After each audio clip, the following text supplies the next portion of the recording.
supporters ni dating Pangulong Rodrigo Duterte ang nagtipon sa iba't ibang panig ng Mindanao at Visayas upang magpakita ng suporta. Kasunod ito ng pag-aresto sa dating Pangulo nitong Martes. Pinakamarami sa mga nakiisa ang mga taga Mindanao na kilalang baluarte na Duterte. Sa Siargao, nag-motorcade habang bumubusina ang mga supporter ni Digong. May mga dala rin silang tarpaulin na may nakasulat na "We stand with the FPRRD."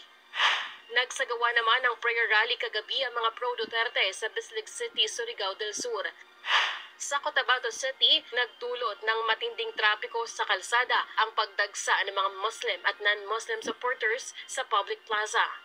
Bago ang rally, isang unity walk ang isinagawa mula sa Parang Road papunta sa Magallanes Road hanggang sa plaza.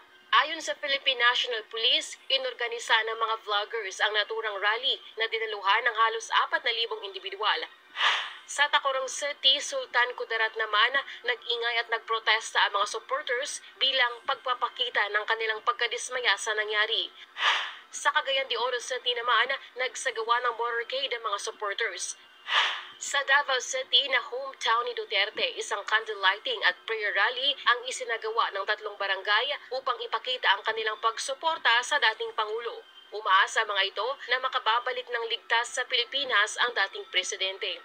Isip Dabawenyo, isip Pilipino, ang dakong pagdismaya nga diin, gidala siya nga pugsanon ngadto sa laing nasod nga diya sa atong mga dakong pagdismaya ang atong bugtong lamang nga mahimo is ang ato ang iniusang pagampo para siya mahatagan o maing panglawas kung makauli siya dinhi sa atong nasod nga diin siya na tao nga safety. Kinin tanan pagsulay lang ni malapsan na gyapon niya kay tungod tumong og tuyo niya para sa katawhan dili para sa iyang sarili.